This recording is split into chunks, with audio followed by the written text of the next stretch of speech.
welcome to another Silverbird Collection Roundup. In this video I'm going to be looking at the worst 10 original games released in the Firebird budget range. For this one I looked back at the games and I looked at any game that had a playability rating of 3 or lower. There's some absolute stinkers of games in here, so let's just get on with it, shall we? Kicking off this list of terrible games, in 10th place is Booty. This was a Silver Range release from 1986, although it was originally released by Firebird in 1984. Now you know this is going to be a bad list of games when Booty's only in 10th place. Jim the cabin boy must make his way below decks to collect various items of booty strewn around the Black Galleon. And to quote the instructions directly, Jim will meet an untimely death if he falls through a trapdoor, drowns, is bitten by a ship's rat, pecked by one of the captain's parrots, cut down by a ghost pirate, blown up, or steps through a whole door into mid-air. And the instructions actually laugh at the fact that you can step through a whole door into mid-air, like that's a good bit of game design.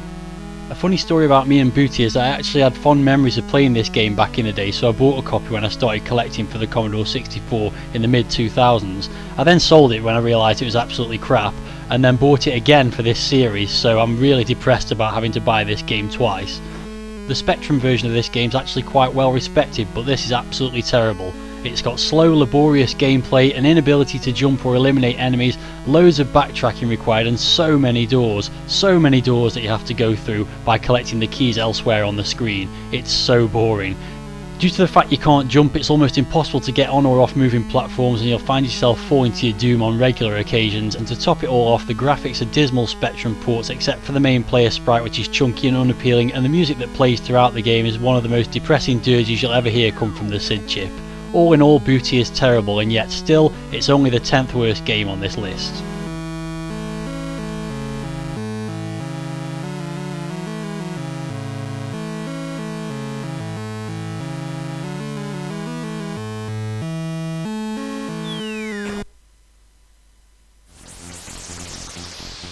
At number 9 we have Skateboard Joust, released in the Silverbird packaging in 1988.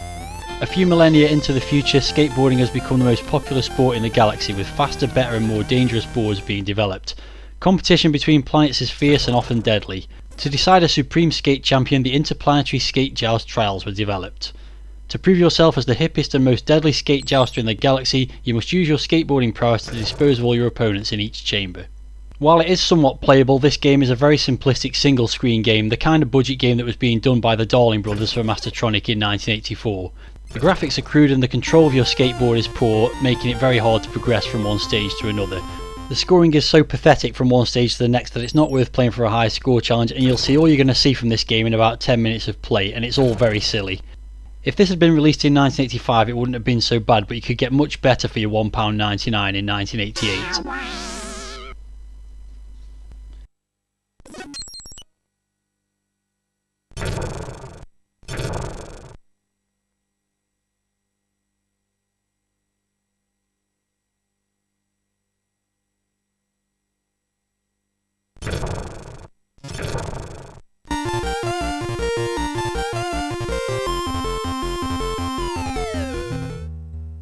In 8th place is Freak Factory, a Silver Range release from 1986. As the number 1 agent of the Galactic Police Force, you've been selected to travel to the trading colonies of Damath and Jared, armed only with your physical agility and fighting skills. Upon arrival in the colonies, you discover hordes of freaks and monsters roaming the streets, killing all in their way. The locals tell you that the monsters are being created by an evil professor who has developed 5 diabolical machines within a maze of dungeons, each capable of mass-producing monsters. You must infiltrate the professor's lair and enter each of 5 laboratories to shut down the machinery in there. Each lab contains 4 machines, tended by assistants. You must fight these assistants by waggling the joystick from left to right. Once you've defeated one assistant, look for a gap in the floor, drop to the next level and repeat the process. You can only shut down the lab when all the assistants working there have been removed. The idea behind this game is potentially interesting, but the implementation is incredibly poor. Progression through the corridor sections is slow, with lots of things that will drain your energy if you're not careful. When you get to the lab sections they are more fun, but they're also a war of attrition with the continual joystick waggling battles.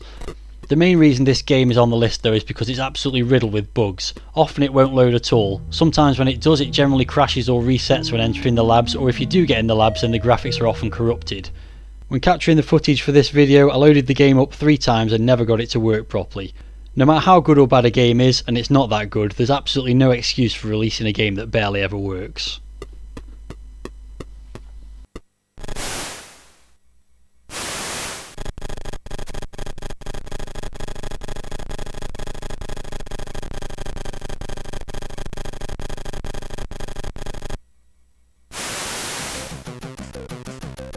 Up next at number 7 is Hopper Copper, another Silverbird release from 1988.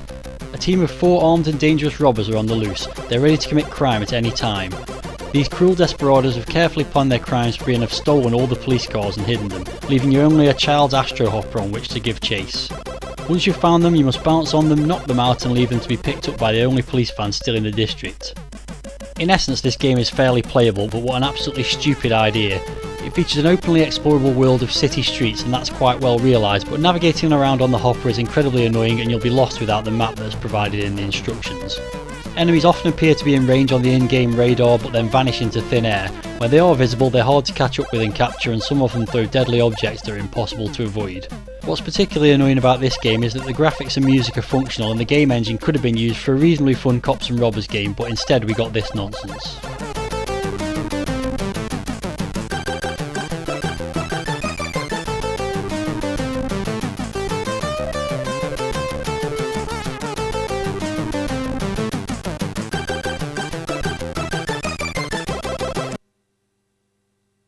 In 6th place is another Silverbird release from 1988, Turbo Boat Simulator.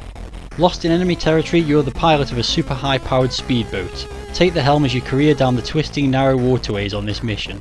Not only must you avoid the shots from the enemy gun emplacements scattered along both shores, you also have to dodge the boats that race past and the nuclear submarines that could surface at any time. Cargo packages dropped by allied planes contain 5 parts of a map which lead to your next combat zone. Pick them up as they're dropped by passing over them. Once you've collected them all, you'll appear in the next waterway slightly closer to home. However, don't pick up a mine or you'll never make it back. This is the first of several games on this list to be produced by Probe Software, and like the others, the graphics and sound are pretty good but the gameplay is horrible. It's effectively a Uridium clone but in a boat, with too many obstacles to crash into and a confined space to move around in. It's a pretty glitchy game with the enemies and bullets randomly appearing, your bullets sometimes firing out the back of the boat, and it's quite hard to collect the pickups. Control of the constantly moving boat is erratic and you just end up moving backwards and forwards across a 2-inch screen area until the boxes have been dropped by the passing planes. And on that note, the plane's supposed to be an ally but also drops bombs that kill you, so the whole thing is just incredibly annoying.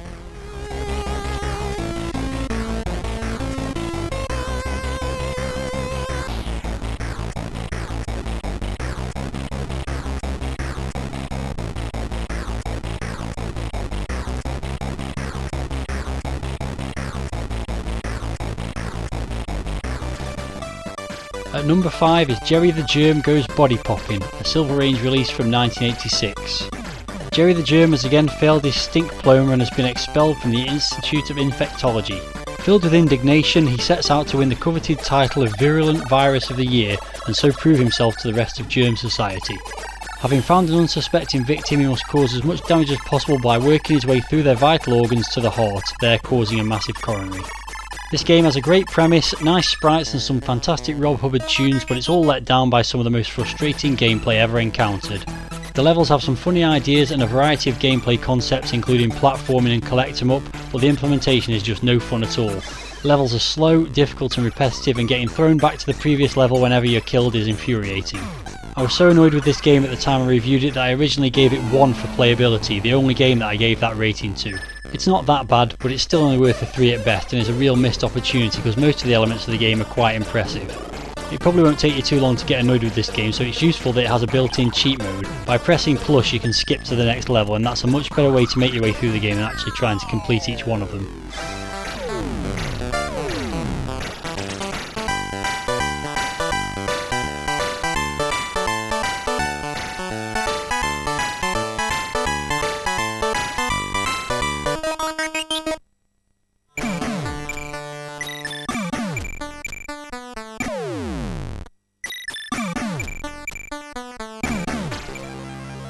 In 4th place is Pogostick Olympics, a Silverbird release from 1988 and another terrible Probe Software game.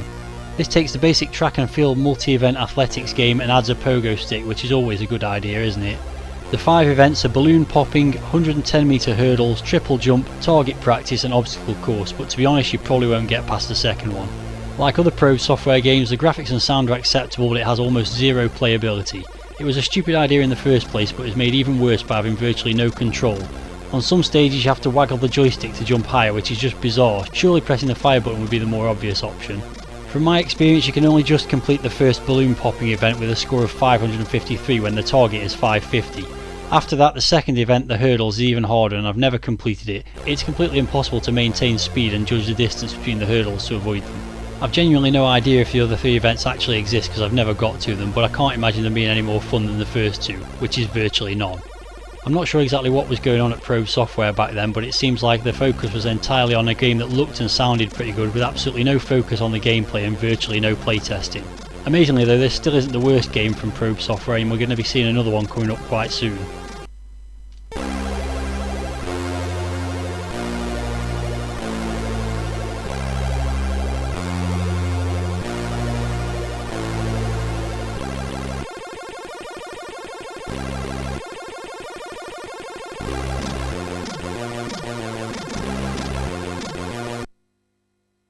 We've now reached my worst 3 games, and in third place is Man Pat, a Silverbird release from 1989. Pat Splat, the finest poster putter upper in Groovetown, spent all day yesterday pasting the new batch of posters. Unfortunately for him, his greatest rival Nasty Norville got his henchmen to muddle the posters up, so it has fallen to him to set about sorting them out. The aim of the game is to sort out the messed up billboard in the time allowed, avoiding the missiles thrown by the rivals below. Move Pat around the billboard and use the brush to move the pieces around until they're all correctly aligned. This was one of the final games released in the Silverbird range and also one of the worst. It's so bad it doesn't even have a listing on Lemon 64.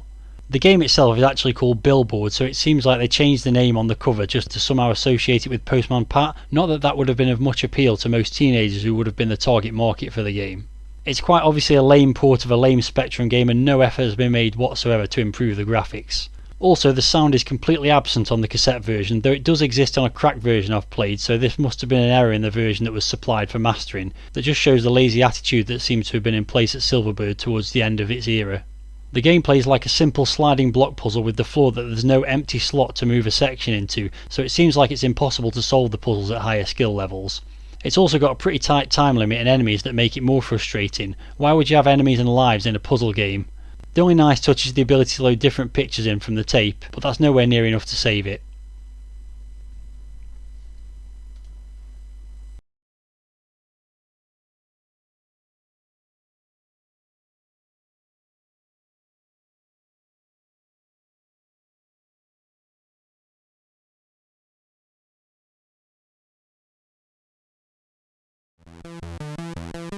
At number 2 is Stunt Bike Simulator, another Silverbird release from 1988. You are Chad Adams, ace stuntman, and in order to show the rest of the stuntmen how good you are, you have set yourself a number of tasks. Swoop down from your hang glider onto your bike, jump logs, speed through the fire hoop, catch and drive into the lorry, then clamber up to your helicopter and away, the best in the business. This is the third title in Probe Software's unholy trinity of games that featured in this list. Like the others, the graphics are pretty decent with some nice parallax scrolling, and the soundtrack's pretty good too, but there's almost no gameplay. The whole concept of the game is pretty silly, but it would have been okay if it was actually playable. Apparently there are 5 stages, but I've never got off the first level despite probably 20 attempts. It seems to be near impossible to land on the bike correctly, requiring pixel perfect accuracy. As a result, it's a complete waste of time and money. Did nobody at Probe Software ever look at these games and just say, these are complete crap? I know they were only budget games, but where was the pride in their work?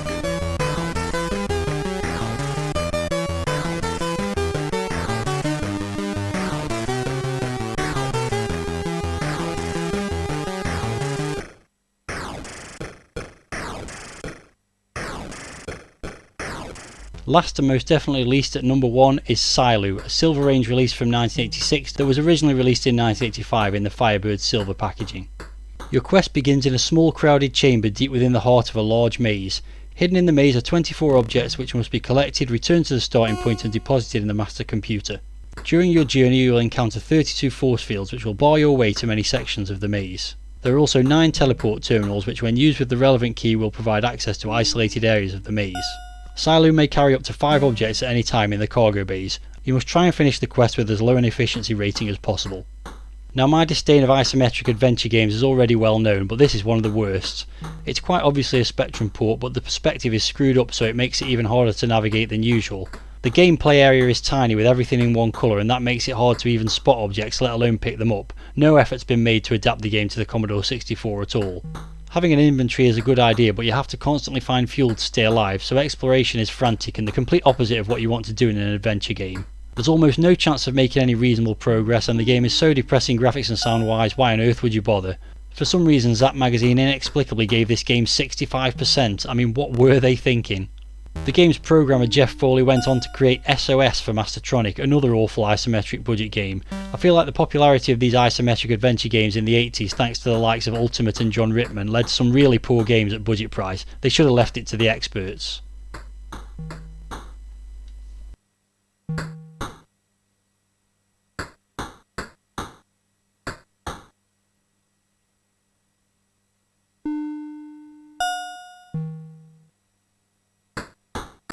Well, there you have it. That rounds up my list of the 10 stinkiest turds to disgrace the Firebird budget range. And I think it's pretty fair to say that the quality really dipped with the switch to the Silverbird branding in 1988.